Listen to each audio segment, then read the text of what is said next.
Vamos a retomar la noticia político-legislativa del momento. El anuncio de Alianza País ratifica la postura expresada el último fin de semana por el presidente Rafael Correa, quien, al igual que alrededor de una treintena de asambleístas, no podrá postularse en los comicios del 2017. Es constitucional la incorporación de la anunciada disposición transitoria que limitará la vigencia de la enmienda sobre postulación de autoridades. Lo vamos a revisar en nuestro espacio de entrevistas. Rosana Alvarado, cuencana, abogada, comunicadora social y dirigente política feminista, ex asambleísta constituyente, primera vicepresidenta de la Asamblea Nacional.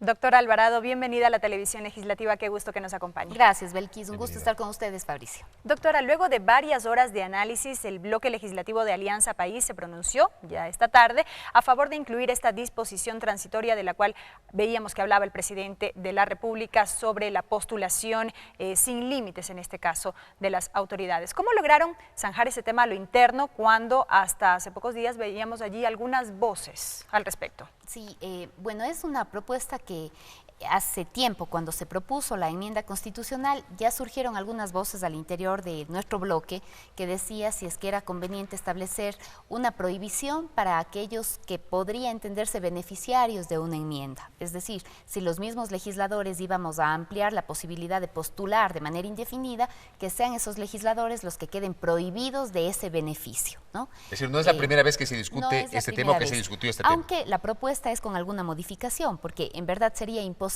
prohibirle a alguna persona que acceda a un derecho político como es postular nuevamente. Tomando en cuenta que eso es lo que ustedes han defendido para justamente justificar la enmienda. Lo que sí podemos, atado a las mismas enmiendas, es establecer un régimen de transición, es decir, una temporalidad, un espacio o un alcance de la enmienda que estamos por aprobar. En este caso hay una prohibición que surtiría efecto luego de, que deja de surtir efecto luego de las elecciones del año 2017, para el caso de los legisladores, que tenemos 2 periodos con la nueva Constitución, y para el caso del presidente de la República, reelegido también con 2 periodos con la nueva Constitución. Ahora, alrededor de esto se ha iniciado todo un debate, sobre todo en lo que tiene que ver con si es jurídicamente procedente o no incluirlo. ¿Es posible, sí, doctora, tomando en cuenta que la Corte Constitucional dio la vía para que la Asamblea se pronuncie a favor de las enmiendas, bueno, no a favor, sino que inicie este trámite a través de las enmiendas? Así es. Bueno, jurídicamente claro que es viable. Nosotros como legisladores de este momento no estamos tramitando las enmiendas, sino como constituyentes que ejercemos el poder constituyente derivado. Lo que estamos haciendo son enmiendas a una Constitución. La misma Constitución tiene un capítulo que establece cuáles son las formas de modificar esa Constitución, si es que se trata de reformas, un camino, si es que se trata de enmiendas, otro camino. Nosotros vamos a estas que han sido enmiendas calificadas no por la prensa, no por los partidos políticos, no por las cámaras de la producción. Este ha sido un dictamen que proviene de la Corte Constitucional, el que dio luz verde para que seamos los legisladores los que hagamos el trámite. En ese mismo trámite podemos establecer temporalidades, podemos establecer un régimen transitorio. La Constitución de Montecristi tiene un amplísimo régimen transitorio, precisamente para darle forma, para hacer que aterrice la misma Constitución en todo lo que significaba la elaboración de nuevas leyes, normativa, reglamentos que tenían que darse, nuevos concursos, nuevos cambios, para que esa Constitución aterrice. De la misma manera, la aprobación de las enmiendas sugiere también la aprobación de un régimen de transición para esas enmiendas. Eso es básicamente lo que vamos a hacer. Ahora, yo tuve en la mañana la posibilidad de dialogar con Luis Fernando Torres, también miembro de la Comisión de Enmiendas y asambleísta social cristiano, y él, por ejemplo, tiene una duda que genera a la vez una discrepancia respecto al trámite, una discrepancia del procedimiento. Él decía, por ejemplo, que no sería viable incorporar la transitoria en el segundo debate porque no fue tramitada en el primero, y para este efecto, la Ley Orgánica de la Función Legislativa establece esa prerrogativa de la Asamblea para el caso de leyes, pero advertía que para el caso de modificaciones a la Constitución podría interpretarse que hay un vacío de la Ley Orgánica de la Función Legislativa en este caso. Yo le rebatí y le decía, a ver, pero la Constitución le da a la Asamblea Nacional la potestad de modificar la Constitución, en este caso por la vía de una enmienda. ¿Qué pasa en este caso? Y me decía, sí, pero hay un vacío de procedimiento en la Ley Orgánica. ¿Cuál es su opinión al respecto? Bueno, el legislador Luis Fernando Torres desde el inicio se había manifestado opuesto no solamente a que sea la Asamblea la que haga el trámite, Se había manifestado opuesto a que, siendo la Asamblea la que tramita las enmiendas, puedan los legisladores hacer algún tipo de cambio. Una modificación. ¿Sí? Él sostenía lo contrario, él decía que no eso se puede era cambiar una sola coma. que en demasía las faltas ortográficas o alguna corrección que podría presentarse. De forma y no de fondo. De forma solamente y no de fondo, así es. Pero entonces, ¿cuál es el sentido, cuál es el espíritu que tenía el constituyente cuando estableció que para los cambios en la Constitución se establecía un régimen diferente del de las leyes y se estableció que entre el primero y el segundo debate debe haber pasado al menos un año? Un año. Esa es una forma de la Constitución que nosotros tenemos, no es rígida, pero sí es un procedimiento semi-rígido el que propone cuando tenemos todo ese plazo, todo ese tiempo que tiene que cumplirse para que vayamos a un segundo debate. En ese segundo debate es en donde surgen los cambios, en donde se proponen los cambios. ¿Qué cambios? ¿Cuáles son los alcances de esos cambios? Los que no alteren ni modifiquen la esencia, el espíritu del dictamen de la Corte Constitucional. El dictamen de la Corte justifica la necesidad de las enmiendas en la necesidad de ampliar los derechos, ¿sí? Ampliamos el derecho de la postulación indefinida, de la postulación. Ojo, la enmienda no hace autoridad a nadie.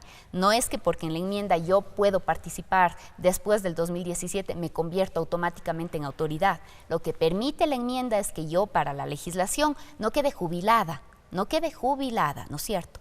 Pero asimismo es la Corte Constitucional la que permite esa nueva postulación, diciendo tienen que ampliar los derechos políticos que son que pueda participar. Si es que la Asamblea, sin tener presente ese dictamen, establece restricciones a la postulación, restricciones permanentes a la postulación, entonces allí estaría contraviniendo el espíritu de la Corte Constitucional. Restricciones permanentes, dice usted, no temporales en este caso, que implicaría una disposición transitoria. Porque voy a lo de la temporalidad, Fabricio, y eso es importante. Sin enmienda yo no puedo postular nunca más, ¿sí? Con la enmienda, aún con la transitoria, yo sí puedo postular. Entonces, ¿amplía o no amplía la enmienda mi derecho de postular? Claro que amplía. Establece una prohibición absolutamente temporal y luego abre la posibilidad de una candidatura mía como la de cualquier otra persona las veces en que uno lo considere. De candidaturas, las autoridades escogen a través del voto el pueblo ecuatoriano. Ahora bien, doctora, quedando claro este punto, ustedes también como bloque legislativo de Alianza País han ratificado el respaldo, en este caso al presidente Rafael Correa, respecto de su posición, de su decisión de no participar en los próximos comicios. Él ha dicho que tiene asuntos personales también que atender y que es momento de dar paso a un cambio generacional, a un relevo generacional. ¿Está el movimiento Alianza País preparado para aquello? Bueno, nosotros comprendemos cuál es la propuesta del presidente, sí, respetamos muchísimo ese punto de vista, pero sobre todo humanamente, como compañeros que somos, comprendemos. Asumimos también el desafío gigante que le significa un movimiento, un partido político todavía tierno, porque no ha existido sino para ser gobierno, nace Movimiento País ya en la presidencia de la República con Rafael Correa al mando, ¿no? Entonces eso significa para nosotros también un momento fuerte de ponerle a prueba al movimiento, de robustecerle. Comprendemos esa posición del presidente, esa que ha sido una decisión, ya la venía anunciando, todo el año había hecho comentarios al respecto, todo el año había dicho que inclusive aunque se aprueben las enmiendas, eso no aseguraba ni siquiera su candidatura a partir de una decisión personal. Sabemos que como ser humano pues uno necesita también descansar, uno necesita recuperar la calma, la serenidad, volver al nido de la familia, eso a cualquier persona pues le hace falta. Pero esa podría ser, digamos, la parte política que usted señala, digamos, la parte personal que usted señala, pero también alguien pensaría, la parte humana, claro, pero alguien pensaría también que hay una parte política y uno se pone a analizar el curso de este 2015. Cuestiones que probablemente le pudieron haber desgastado la imagen al presidente de la República. El debate sobre las leyes de herencias, de plusvalía, el tema del 40% del aporte al Seguro Social, el tema de las utilidades de los trabajadores del sector privado. Estoy mencionando algunos temas que se me vienen a la mente que le pudieron haber generado dificultades en la imagen del presidente de la República y un desgaste que, claro, luego de 8 años en el poder, cualquier autoridad se podría desgastar. Pero tal vez estos elementos pudieron desgastar mucho más a Rafael Correa en su imagen al punto de decir, no, lo mejor es no presentarme en 2017, hasta aquí nomás, pero dejo la puerta abierta para tal vez en una futura elección retornar, como lo dijo el día sábado en el Enlace Ciudadano. A ver, siempre, planteando. El ejercicio del poder siempre ocasiona desgastes, por supuesto, inmensos desgastes. Y eso pasa aquí y en la China. Sí, más bien este gobierno ha demorado en desgastarse, aunque puede haber en ciertas épocas algunos desgastes, pero este ha sido el gobierno que ha querido desgastarse. haciendo lo conveniente, lo políticamente, no lo políticamente correcto, hemos hecho lo políticamente incorrecto. Muchísimas veces nos han dicho, pero tantas batallas que dan, pero ¿por qué cierran las universidades? Debían dejarle a este país condenado a esa educación superior de 70 y más universidades. ¿Por qué pusieron en el tema, por ejemplo, tantas luchas que año tras año hemos dado por ordenar la casa, Fabricio, por no dejar una habitación de esta casa pero hubo que se luchas llama que Ecuador? les dio rédito, sin lugar a dudas, pero tal vez las de este año, uno al final del camino y haciendo una reflexión, un balance, ¿valieron la pena esas luchas de este 2015? Yo creo que las que valen la pena son las causas perdidas. Sí, las que no valen la pena. Las que valen la pena, las que valen la pena, son esas por las que nadie apuesta, son las que nadie dice, no, es que esto políticamente no es conveniente porque te desgasta, no hables sobre esto porque no creces políticamente, no. Allí sí, decía el Carlos Monsiváis que él, el único doctorado honoris causa que se complació en recibir es el doctorado honoris causas perdidas, ¿sí? El doctorado honoris causas perdidas, aquellas por las que nadie quisiera jugarse, aquellas por donde se les reconoce a los cobardes, a los que no tienen la lucha, no quieren disputarle frente al poder, pues el poder mediático, todo lo que hemos hecho frente a los medios de comunicación, de decirles, de enfrentarles, de hacer francos los discursos. Entonces, este año, pues sin duda, movilizaciones que antes, no es que no existían en el país, es que no existían contra el gobierno, no existían contra el gobierno, o sea, como si este hubiera sido un país que no se agitaba, que no se tomaba las calles, que no se movilizaba.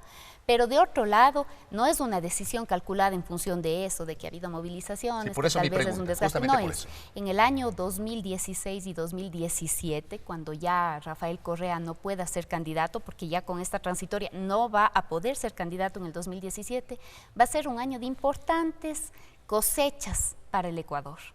Allí, haciendo un cálculo, diríamos, proyectos estratégicos, la inauguración de las grandes obras, ojalá para esa temporada haya ya un repunte del precio del petróleo. Puede ser, aunque es difícil dilucidar, ver cuál es el precio que finalmente tendrá, pero va a ser un año en donde se note, se sienta cambios de matriz productiva, la inauguración de los proyectos estratégicos. Podría ser un año interesante para cualquier candidato. ¿Y todo no es ese un cálculo, no ha sido esa la decisión, ¿no?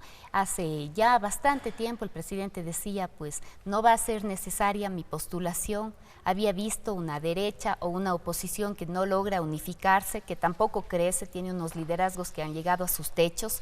No minimizo a los adversarios, no me gusta minimizar a los adversarios, pero creemos que aún sin el presidente Correa tenemos muy buenos candidatos o candidatas, ojalá de la misma talla del presidente, y que este proceso, pues este partido sin el goleador, pero continúa a la victoria, continúa. Hacia allá iba mi siguiente pregunta, doctora. Pese a que, como usted menciona, no se ha tratado de cálculos, ¿esas cosechas que usted dice se verán ya en este próximo año serán suficientes un poco para permitir que el proyecto de la Revolución Ciudadana se mantenga con estos nuevos cuadros que se proponen, que se han puesto ahí sobre la mesa del debate? Tenemos a Lenín Moreno, tenemos al mismo vicepresidente de la República, Jorge Glass. ¿Será suficiente todo eso para sostener el proyecto político? Bueno, y garantizar la continuidad a partir del 2017. Estoy segura. No es que vaya a ser sencilla la disputa electoral, sí, hay unos riesgos gigantes que sobre todo se presentan en la política, hay inclusive algunos factores, inclusive regionales. Veamos el comportamiento, qué es lo que está sucediendo en Bolivia, en Argentina, veamos qué es lo que pasa con las elecciones legislativas de Venezuela, sí. Hay una serie de factores que en algún momento pueden también incorporarse al panorama electoral ecuatoriano, ¿no? Puede ahí haber como unos rebotes. Sin embargo, creemos que hay muchísima conciencia de lo que ha significado este proceso, y ante la amenaza de revertir este proceso, de retroceder, de volver al Ecuador en donde eran los pobres los que pagaban impuestos y los ricos eran los que quedaban impunes frente a la justicia tributaria, en donde los niños, las niñas eran los que primero se quedaban sin desayuno escolar, sin maestros, sin clases porque sus profesores estaban impagos, en donde los jubilados se habían muerto porque el Gutiérrato eliminó el pago de las pensiones jubilares o les hizo demorar en el pago de las pensiones jubilares y los jubilados se murieron. Frente a todo eso, a los representantes de eso que ya vivimos, el país les va a decir que no. Con nosotros serán mucho más exigentes, nos dirán, a ver, con Correa en estos años, pues estos son los avances. Con la nueva temporada, con Alianza País, ¿cuáles son los grandes desafíos? Inmensos, porque son inmensos los desafíos que tiene el pueblo y son inmensas también las esperanzas esperanzas que tiene el pueblo. Doctora, gracias por el tiempo. Gracias a ustedes. Un gusto. Gracias. Rosana Alvarado Carrión, primera vicepresidenta de la Asamblea Nacional, además integrante de la Comisión Legislativa que tramita el proyecto de enmiendas a la Constitución.